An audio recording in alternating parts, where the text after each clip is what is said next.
Hello guys, അങ്ങനെ അനാമികയുടെ അച്ഛനും അമ്മയും പോലീസും മാരാർ വക്കീലും തെളിവോടെ പിടികൂടുകയാണ്. പോലീസും മാരാർ വക്കീലും തെളിവോടെ അനാമികയുടെ വീട്ടിൽ വന്ന് വേണുവിനെയും ദേവതിയെയും അറസ്റ്റ് ചെയ്യുന്നുണ്ട്. എന്നിട്ട് രണ്ടുപേരെയും പോലീസ് സ്റ്റേഷനിലേക്ക് കൊണ്ടുപോവുകയാണ്.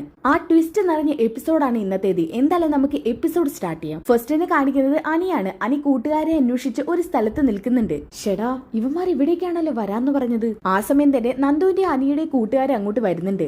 എടാ അനി, നീ ഇങ്ങോട്ടാണ് വരാന്ന് പറഞ്ഞത്. നിന്നെ അന്വേഷിച്ച് ഞങ്ങൾ അമ്പലത്തിന്റെ പുറകിലുണ്ടായിരുന്നു. ആ, നിങ്ങൾ ഇപ്പോഴെങ്കിലും എത്തിയത് നന്നായി. ഇല്ലായിരുന്നെങ്കിലേ സമയം ഇങ്ങനെ പൊയ്ക്കൊണ്ടിരിക്കുക. ഓ, ഇവനിപ്പോ വലിയ ബിസിനസ്മാൻ ആണല്ലോ, അതുകൊണ്ട് ഇവന് സമയം കാണില്ല. എടാ, നിങ്ങൾ ഇത് എന്തൊക്കെയാ പറയുന്നത്? നിങ്ങളുടെ കൂടെ അല്ലായിരുന്നു നന്ദു ഉണ്ടായിരുന്നത്? ഇപ്പൊ നന്ദു എവിടാന്ന് നിങ്ങൾക്ക് അറിയോ? അറിയാം, അവൾ അവളുടെ ചേച്ചിമാരുടെ കൂടെ പർച്ചേസിങ്ങിന് പോവാന്നാ പറഞ്ഞത്. പിന്നെ അവസാനം അവളെ നിന്നെ ഏൽപ്പിച്ചിട്ടല്ലേ ഞങ്ങൾ പോയത്. അതിനുശേഷം ഞങ്ങൾ അവളെ കണ്ടിട്ടില്ല. അവളിപ്പോ പോലീസ് ആവാനേ ട്രെയിനിങ്ങിന് പോവാനുള്ള ഒരുക്കത്തിലാകും. എടാ, അങ്ങനെയൊന്നും അല്ല. നന്ദു ഇപ്പൊ പോലീസ് സ്റ്റേഷനിലാ. നന്ദു പോലീസ് സ്റ്റേഷനിൽ കയറിയോ? അപ്പൊ ട്രെയിനിങ്ങിന്റെ ഒന്നും ആവശ്യം വന്നില്ലേ? ഇതൊക്കെ എപ്പം നടന്നു? എടാ, തമാശ മാറ്റി വെക്ക്. നന്ദു നാളെ ട്രെയിനിങ്ങിന് പോകുന്നത് ഇഷ്ടമല്ലാത്ത ആരോ മനഃപൂർവ്വം നന്ദുവിനെ കുടുക്കിയിരിക്കുക. എന്താ നീ എന്തൊക്കെയാ പറയുന്നത്? ഞങ്ങളൊന്നും അറിഞ്ഞില്ലല്ലോ. എടാ, അതിന് സംഭവിച്ചിട്ട് അധിക നേരമൊന്നും ആയിട്ടില്ല. എടാ, എന്നിട്ടിപ്പോ നന്ദു എവിടെയുണ്ട്? ഞാൻ പറഞ്ഞില്ലേ, അവള് പോലീസ് സ്റ്റേഷനിലാ. എടാ അനി, എന്താ ഉണ്ടായത്? അവൾക്കെതിരെ ആരാ കള്ളക്കേസ് ഉണ്ടാക്കിയത്? അതൊന്നും അറിയില്ലടാ, പക്ഷെ ആരും മനഃപൂർവ്വം ചതിച്ചേക്കുക. എന്താ ശരിക്കും ഉണ്ടായത് അത് പറ. അനി അങ്ങനെ നടന്ന സംഭവങ്ങളൊക്കെ പറഞ്ഞു കൊടുക്കുന്നുണ്ട് കേട്ടോ. ഇത് കേട്ടപ്പോ ഒരു കൂട്ടുകാരൻ പറയുന്നുണ്ട്, നന്ദുവിനോട് ഞാൻ പലതവണ പറയുന്നതാ, അങ്ങനെ റോഡിൽ പലതും നടക്കും, അതൊക്കെ കണ്ടില്ലെന്ന് വെക്കുന്നതാ നല്ലതെന്ന്. എന്നാലും ഒരു പെണ്ണിനെ നടുറോട്ടിലിട്ട് തല്ലുന്നതൊക്കെ കണ്ട അതെങ്ങനെ കൈകെട്ടി നോക്കിക്കുക? നമ്മളായാലും അതിന് പ്രതികരിച്ചു പോവില്ലേ? അതും നീ പറഞ്ഞത് ശരിയാ. ആരെങ്കിലും ഇത് തനിക്ക് വെച്ച കെണിയാണെന്ന് തിരിച്ചറിയോ? അതെ. എടാ അനി, നമുക്കൊന്ന് നന്ദുവിനെ കാണാൻ പറ്റുമോ? ഇല്ലടാ, ഞാൻ തന്നെ അവളെ കണ്ടത് അനന്തപുരിയിലെ പയ്യനാണെന്നുള്ള പരിഗണനയോട് മാത്ര. എടാ അനി, നന്ദുവിനെ എങ്ങനെയെങ്കിലും നമുക്ക് പോലീസ് സ്റ്റേഷനിൽ നിന്ന് ഇറക്കണം. നിന്റെ വീട്ടുകാർ വിചാരിച്ച കഴിയില്ലേ? അവൾക്ക് നാളെ ട്രെയിനിങ്ങിന് പോവാനുള്ളതാ. അതെ, നിന്റെ മുത്തശ്ശന്റെ ഒരു ഫോൺ കോൾ പോരാ അനി. മുത്തശ്ശൻ വിളിച്ച് സംസാരിച്ചു, പക്ഷെ അതൊന്നും നടക്കുന്നില്ല. പോലീസ് ഒരിക്കലും അതിന്ന് പിന്മാറില്ലെന്നാ പറയുന്നത്. ഒരിക്കലും നന്ദുവിന് ജാമ്യം കൊടുക്കില്ലെന്ന്. ഇവിടെ ഒരു സ്ത്രീയാണല്ലോ പരാതി കൊടുത്തിരിക്കുന്നത്. സ്ത്രീകളുടെ പരാതിക്ക് അത്രത്തോളം പ്രാധാന്യമുണ്ട്. പിന്നെ നമ്മൾ എന്താ ചെയ്യാ? അപ്പൊ മറ്റൊരു കൂട്ടുകാരൻ പറയുന്നുണ്ട്, എടാ നമുക്കൊരു വക്കീലിനെ ഏർപ്പാടാക്കിയല്ലോ. എന്റെ പരിചയത്തിൽ ഒരു വക്കീലുണ്ട്, അദ്ദേഹം നല്ല വക്കീലാ. പിന്നെ നമ്മുടെ നന്ദുവിന്റെ ഭാഗത്താണല്ലോ ന്യായം, പക്ഷെ തെളിവില്ലല്ലോ. എന്നിട്ട് അനി പറയുന്നുണ്ട്, അത് മാത്രമല്ല എന്റെ വീട്ടിൽ നിന്നാണോന്ന് അറിയില്ല, ഏറ്റവും നല്ല വക്കീലിനെയാണ് നന്ദുവിന് വേണ്ടി ഏർപ്പാടാക്കിയിരിക്കുന്നത്. നിങ്ങൾക്കറിയാൻ മതിയാവും, മാരാർ വക്കീൽ. ഓ, മാരാർ വക്കീൽ, ഞങ്ങൾക്കറിയാം. അദ്ദേഹം ശ്രമിച്ചിട്ടും നന്ദുവിനെ ജാമ്യത്തിൽ ഇറക്കാൻ പറ്റിയില്ലേ? അതല്ലേടെ പറയുന്നത്. അദ്ദേഹത്തിന് പോലും നന്ദുവിനെ ജാമ്യത്തിൽ ഇറക്കാൻ പറ്റിയിട്ടില്ല. അത്രയ്ക്കും ഈ കേസിന് പ്രാധാന്യമുണ്ടെന്ന് വേണമെങ്കിൽ പറയാം. അനി, ആരായിരിക്കും നന്ദുവിനിട്ട് ഈ പണി കൊടുത്തത്? എനിക്ക് നല്ല സംശയം ആ അനാമിക അവളുടെ വീട്ടുകാരിയാ. അവളും അവളുടെ വീട്ടുകാരും ആയിരിക്കും ഇതിന് പിന്നിൽ. മിക്കവാറും അവര് തന്നെ ആയിരിക്കും. എങ്കിൽ പിന്നെ അവർക്കിട്ട് രണ്ടെണ്ണം കൊടുത്ത് സത്യം പറയിപ്പിച്ചാലോ? ഏയ്, അത് വേണ്ട. ഇനിയെങ്ങാനും അവരല്ലെങ്കിലോ? അപ്പൊ അനി പറയുന്നുണ്ട്, അവരല്ലാതെ ഒരിക്കലും ഇരിക്കില്ല, അവര് തന്നെയാ. എങ്കിൽ പിന്നെ അവളെ അച്ഛനിട്ട് നമുക്ക് രണ്ടെണ്ണം കൊടുക്കാം, എന്നിട്ട് സത്യം തത്ത പറയുന്ന പോലെ പറയിപ്പിക്കാം. അത് വേണ്ടതാ. അതിനു മുമ്പ് നമുക്ക് ആ വക്കീലിനെ ഒന്ന് പോയിട്ട് കാണാം. എങ്കിൽ പിന്നെ നമുക്ക് ആ വക്കീലിനെ കണ്ടിട്ട് ബാക്കി കാര്യങ്ങൾ തീരുമാനിക്കാം. അങ്ങനെ അവരെല്ലാരും കൂടി വക്കീലിന്റെ ഓഫീസിലേക്ക് ചെല്ലുന്നുണ്ട്. എടാ അനി, അദ്ദേഹത്തെ കാണാൻ പറ്റുമായിരിക്കും അല്ലേ? അതൊക്കെ പറ്റും. നമ്മുടെ കുടുംബ വക്കീലല്ലേ. അനന്തപുരി എന്ന് പറയുമ്പോ തന്നെ അദ്ദേഹം കയറ്റിവിടാൻ പറയും. ശരി. ദേ, അദ്ദേഹത്തിന്റെ അസിസ്റ്റന്റ് ആ വരുന്നതെന്നാ തോന്നുന്നത്. ഒന്ന് സംസാരിച്ചു നോക്കാനി. സർ. എന്തേ? മാരാർ വക്കീലിനൊന്ന് കാണാൻ പറ്റുമോ? ദേ, ഇവരൊക്കെ മാരാർ വക്കീലിനെ കാണാൻ വന്നവരാ. ഇവരതൊക്കെ കഴിഞ്ഞിട്ട് വേണമെങ്കിൽ നിങ്ങൾക്ക് സമയമുണ്ടെങ്കിൽ കാണാം. അദ്ദേഹത്തിന് എവിടേക്കോ പോവാനുണ്ടെന്ന് പറഞ്ഞിരുന്നു. ഇനി ധൃതി കൂട്ടി അങ്ങോട്ട് പോവോന്ന് പറയാനും പറ്റില്ല. സർ, എങ്ങോട്ടേക്കോ മാരാർ വക്കീൽ പോകുന്നെന്ന് പറഞ്ഞിരുന്നോ? അതൊന്നും എനിക്കറിയില്ല. ഇനി അറിയാമെങ്കിൽ തന്നെ അത് നിങ്ങളോട് ഞാൻ എന്തിനു പറയണം? Sir please sir. സർ വക്കീലിന്റെ അടുത്തേക്കല്ല പോകുന്നത്. ഞങ്ങൾക്കൊന്ന് സാറിനെ കാണണമെന്ന് പറയൂ. ഫലം ഉണ്ടെന്നൊന്നും തോന്നുന്നില്ല. എങ്കിലും ഞാൻ പറഞ്ഞു നോക്കാം. ഇതും പറഞ്ഞ് അസിസ്റ്റന്റ് മാരാർ വക്കീലിന്റെ അടുത്തോട്ട് പോകുന്നുണ്ട്. സർ. എന്താടോ? സാറിനെ കാണാൻ കുറച്ച് പിള്ളേർ വന്നിട്ടുണ്ട്. അപ്പൊ ഇവരൊക്കെ എന്നെ കാണാൻ വന്നവർ തന്നെയല്ലേ? ഇനി ആരോടും വരണ്ടെന്ന് പറ. ദേ, എനിക്കിത് തീർത്തിട്ട് വേണം അനന്തപുരിയിലോട്ട് പോവാൻ. അവിടെ തന്നെ വിളിച്ചിട്ട് കുറച്ച് സമയമായി. എത്രയും പെട്ടെന്ന് എനിക്ക് അവിടെ എത്തിയേ പറ്റൂ. ശരി സാറേ. ഇതും പറഞ്ഞ് ആ പയ്യന്മാരുടെ അടുത്തേക്ക് അസിസ്റ്റന്റ് ചെല്ലുന്നുണ്ട് കേട്ടോ. എന്നിട്ട് പറയുന്നുണ്ട്, അതെ, ഞാൻ പറഞ്ഞില്ലേ ഫലമൊന്നുമില്ലെന്ന്. സാറിന് അർജന്റായിട്ട് ഒരു കേസ് അറ്റൻഡ് ചെയ്യാനുണ്ട്. അയ്യോ, അത് പറഞ്ഞാൽ പറ്റില്ല സർ. ഞങ്ങൾ അനന്തപുരിയിലാണെന്നൊന്ന് പറഞ്ഞാൽ മതി. സർ ഒരിക്കലും കാണണ്ടെന്ന് പറയില്ല. അയ്യോ, അനന്തപുരിയിലെ പിള്ളേരാണോ? ഞങ്ങൾ എല്ലാവരും അനന്തപുരിയിലല്ല. ദേ, ഇവൻ അനന്തപുരിയിലാ. സാറിനോട് എന്തോ പറയാനുണ്ട്. ആണോ? എങ്കിൽ പിന്നെ നേരത്തെ പറയണ്ടേ കുഞ്ഞെ. നിങ്ങൾ വരൂ. ഇതും പറഞ്ഞ് അസിസ്റ്റന്റ് നേരെ മാരാർ വക്കീലിന്റെ അടുത്തോട്ട് ചെല്ലുന്നുണ്ട്. സാറേ, ഒരു കാര്യം. എന്താടോ? ഞാൻ നേരത്തെ പറഞ്ഞ പിള്ളേരില്ലേ, അവരോട് പോവാനല്ലേ ഞാൻ പറഞ്ഞത്. പിന്നെ എപ്പോഴെങ്കിലും കാണാന്ന് പറ. സാറേ, അതല്ല, ആ കൊച്ചു അനന്തപുരിയിലുള്ളതാ. എന്താ? അനന്തപുരിയിലോ? അനന്തപുരിയിൽ ആരാ വന്നിരിക്കുന്നേ? അതറിയില്ല സാറേ. അനന്തപുരിയിലാണെങ്കിൽ പെട്ടെന്ന് എന്നെ കയറ്റിവിട്. അങ്ങനെ അനിയും അനിയുടെ ഫ്രണ്ട്സും മാരാർ വക്കീലിന്റെ അടുത്തോട്ട് ചെല്ലുന്നുണ്ട്. ആ മോനായിരുന്നോ? ഞാൻ അനന്തപുരിയിലോട്ട് ഇറങ്ങാൻ നിൽക്കുമായിരുന്നു. ഇതും കൂടി നോക്കിയിട്ട് ഇറങ്ങാന്ന് കരുതിയതാ. അപ്പോഴാ കുറച്ച് പിള്ളേർ വന്നെന്ന് എന്റെ അസിസ്റ്റന്റ് വന്ന് പറഞ്ഞത്. മോനായിരിക്കുമെന്ന് എനിക്കറിയില്ലായിരുന്നു. അത് കുഴപ്പമില്ല സർ, ഞങ്ങൾക്ക് സാറിനോട് കുറച്ച് സംസാരിക്കാനുണ്ട്. എന്താ? അല്ല, ഇവരൊക്കെ ആരാ? എന്തെങ്കിലും കേസിൽ ചെന്ന് ചാടിയോ? അതൊന്നുമല്ല വക്കീലെ, ഞങ്ങളുടെ ഫ്രണ്ടാണ് നന്ദു, ഞങ്ങളുടെ ബെസ്റ്റ് ഫ്രണ്ട്. ആഹാ, നന്ദനയുടെ കൂട്ടുകാരാണ് നിങ്ങൾ? അതെ സർ. ആട്ടെ, എന്തിനാ ഇപ്പൊ ഇവിടേക്ക് വന്നത്? മാരാർ വക്കീല് അവിടെ നന്ദുവിനെ ജാമ്യത്തിൽ ഇറക്കാൻ ചെന്നെന്ന് പറഞ്ഞു. ഞാൻ ചെന്നിരുന്നു. അല്ല, ആര് പറഞ്ഞിട്ടാ വക്കീൽ അങ്ങോട്ട് ചെന്നത്? അത് പിന്നെ ജയൻ തന്നെ വിളിച്ച് പറഞ്ഞതാ. ഓ, വല്യച്ഛനാണ് വിളിച്ചത്. ഞങ്ങൾക്കൊരു സഹായം വേണമായിരുന്നു. എന്ത് സഹായം? അങ്കിളെ, എങ്ങനെയെങ്കിലും നന്ദുവിനെ പുറത്തിറക്കണം. അതിന് കഴിവിന്റെ പരമാവധി ഞാൻ ശ്രമിക്കുന്നുണ്ടല്ലോ മോനെ. പിന്നെ നമ്മുടെ നാട്ടിൽ കുറ്റം ചെയ്തത് സ്ത്രീകളാണെങ്കിലും അവരുടെ വാക്കിന് കൂടുതൽ പ്രാധാന്യമുണ്ട്. അതാണ് ഏറ്റവും കൂടുതൽ ഇവിടെ കുഴപ്പിച്ചത്. ഭർത്താവിനെ മുന്നിലിട്ട് തല്ലിയെന്ന് പറഞ്ഞ ആ കുട്ടി പരാതി കൊടുത്തിരിക്കുന്നത്. നട്ടെല്ലെന്തോ ഒടിഞ്ഞെന്നൊക്കെ പറയുന്നുണ്ട്. ഇപ്പോ ഹോസ്പിറ്റലാണെന്നും പറഞ്ഞു. സത്യാവസ്ഥ ശരിക്കും നന്ദുവിന്റെ ഭാഗം ക്ലിയർ ആണെന്നുള്ളത് എനിക്ക് മനസ്സിലായി. പക്ഷേ നമുക്ക് തെളിവുകളൊന്നും ഇല്ലാത്തതിന്റെ അടിസ്ഥാനത്തിൽ ഈ കേസിനെ കുറിച്ച് ഒന്നും പറയാനാകില്ല. ഇതുവരെ ഞാൻ അറ്റൻഡ് ചെയ്ത കേസിനൊക്കെ എനിക്ക് സമയമുണ്ടായിരുന്നു. പക്ഷേ ഇവിടെ എനിക്കതില്ല. ആ കുട്ടിയെ നാളെ ഇറക്കിയിട്ടില്ല എന്നുണ്ടെങ്കിൽ ആ കുട്ടിയുടെ ഭാവി തന്നെയാണ് നഷ്ടപ്പെടാൻ പോകുന്നത്. ആ കുട്ടി ഇറക്കണം എന്നുണ്ടെങ്കിൽ എന്തെങ്കിലും ഒരു തെളിവ് കിട്ടിയേ പറ്റൂ.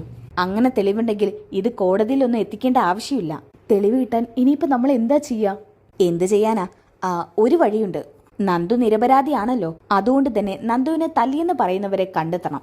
പോലീസിന്റെ സാന്നിധ്യത്തിൽ നിങ്ങൾക്ക് അവരെ കണ്ടെത്താൻ സാധിക്കും. ഞാൻ വേണമെങ്കിൽ അവരെ കണ്ടെത്താൻ സഹായിക്കാം. എന്നാലും അതല്ലല്ലോ വിഷയം. തെളിവാണ് നമ്മളുടെ അടിസ്ഥാനം. അവര് സത്യം തുറന്നു പറയണം. അപ്പൊ ഒരു കൂട്ടുകാരൻ പറയുന്നുണ്ട്, സത്യം തുറന്നു പറയിപ്പിക്കുന്ന കാര്യം ഞങ്ങൾ ഏറ്റോളാം സാർ. അവരാരാണെന്നൊന്ന് ചൂണ്ടിക്കാണിച്ച് തന്നാ മതി. ആഹാ, നന്ദുവിന് വേണ്ടി എന്തും ചെയ്യാൻ നടക്കുന്ന കൂട്ടുകാരാണല്ലോ സർ.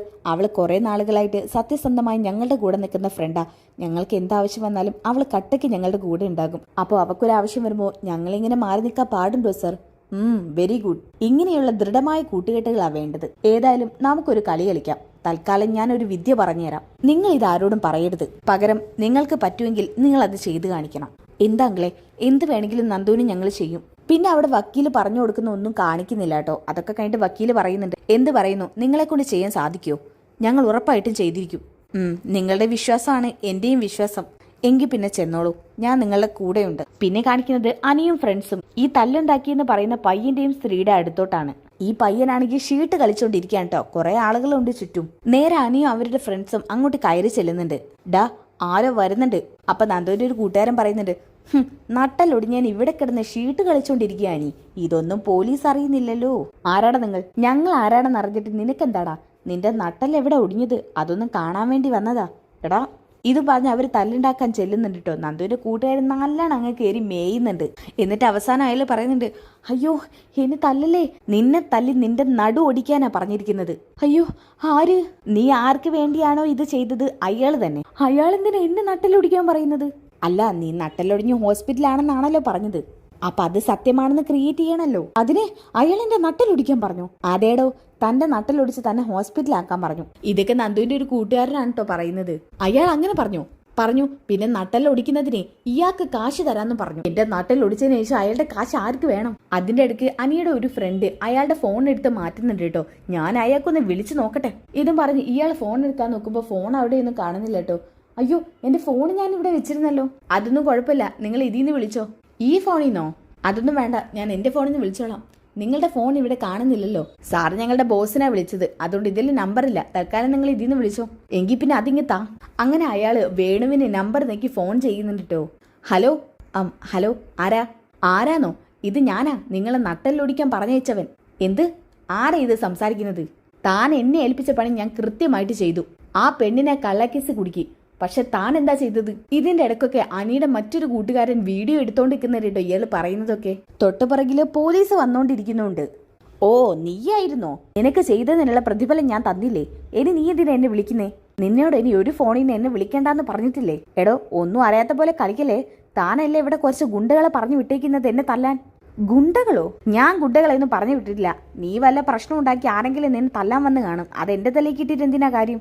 ഈ വന്നവർ പറഞ്ഞിരിക്കുന്നതേ നിങ്ങൾ എന്റെ നട്ടലൊടിച്ച് ഹോസ്പിറ്റലാക്കാൻ പറഞ്ഞെന്നാ. ഈശ്വരാ, ഞാൻ എന്തൊക്കെയായി കേൾക്കുന്നത്.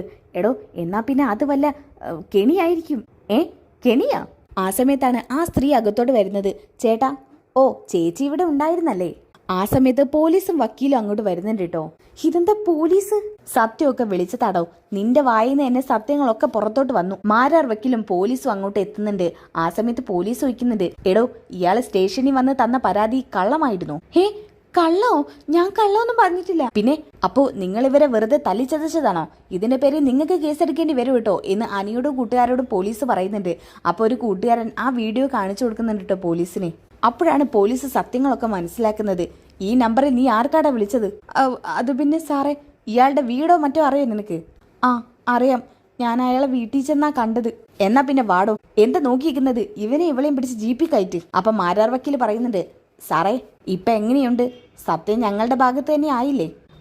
അത് പിന്നെ സോറി സർ, മുൻവൈരാഗ്യം വെച്ച് അത് മറ്റുള്ളവരടുത്ത് തീർക്കുന്നത് അത്ര നല്ല കാര്യമല്ല കേട്ടോ. തൊപ്പി തെറിക്കാൻ വരെ സാധ്യതയുള്ള കേസാണത്. ഞാൻ ശ്രദ്ധിച്ചോളാം സർ. എങ്കിൽ പിന്നെ നമുക്ക് ഇയാളുടെ വീട്ടിലോട്ട് തന്നെ പോവാം. ശരി സർ. അങ്ങനെ മാരാർ വക്കീലും പോലീസും ആ ഗുണ്ടകളും എല്ലാം കൂടി ചേർന്നിട്ട് അനാമികയുടെ വീട്ടിലോട്ട് എത്തുന്നുണ്ട് കേട്ടോ. അനാമികയുടെ അച്ഛനും അമ്മയും ഭക്ഷണം കഴിച്ചുകൊണ്ടിരിക്കുന്നുണ്ട്. ആ സമയത്ത് അങ്ങോട്ടേക്ക് പോലീസ് ഇടിച്ചു കയറി വരികയാണ്. അയ്യോ, പോലീസ് വേണുട്ടാ. എന്താ സാർ, സാർമാരെന്താ ഇവിടെ? എന്താന്ന് നിനക്ക് പറഞ്ഞു തരാടാ. ആ സമയത്ത് മാരാർ വക്കീൽ മുന്നോട്ട് നിൽക്കുന്നുണ്ട് കേട്ടോ. എന്താ സാർമാരെ, ഞാനൊരു തെറ്റും ചെയ്തിട്ടില്ലല്ലോ. പിന്നെ എന്തിനാ നിങ്ങൾ എന്റെ വീട്ടിലോട്ട് വന്നിരിക്കുന്നേ? നീയാണ് നന്ദു എന്ന് പറയുന്ന പെൺകൊച്ചിനെ പോലീസ് സ്റ്റേഷനിൽ വ്യാജ പരാതി നൽകി കയറ്റിച്ചത്. അയ്യോ, ഞാനോ? ഈ കള്ളക്കഥകളൊക്കെ ആര് പറഞ്ഞു? അവള് പറഞ്ഞതാണോ നിങ്ങളോട്? അവക്കെല്ലേനും എന്റെ മോളോട് നല്ല അസൂയുണ്ട്. കാരണം അവള് കെട്ടാൻ വെച്ച പയ്യനെയാ എന്റെ മോള് കിട്ടിയത്. താൻ പഴംപുരാണം ഒന്നും പറയണ്ട, ചോദിച്ചതിനുള്ള മറുപടി പറഞ്ഞാൽ മതി. സാറേ, സത്യമായിട്ടും ഞാൻ ഇതിന് പിന്നിൽ കഴിച്ചിട്ടില്ല. അപ്പൊ പിന്നെ തെളിവ് കാണിച്ചു തന്നാലോ എന്ന് മാരാർ വക്കീൽ പറയുന്നുണ്ട് കേട്ടോ. തെളിവോ? എന്തൊക്കെയാ വക്കീൽ ഈ പറയുന്നത്? എന്ത് തെളിവുണ്ടാവാനാ? തെളിവ് കാണിച്ചു തരാം. ഇതും പറഞ്ഞ് മാരാർ വക്കീല് ആ വീഡിയോ മുഴുവനായിട്ട് കാണിച്ചു കൊടുക്കുന്നുണ്ട് കേട്ടോ. ആ സമയത്ത് വേണു ആകെ അങ്ങ് പരുങ്ങല്ലായി പോവാണ്. തനിക്ക് നാണമില്ലല്ലോടൂ.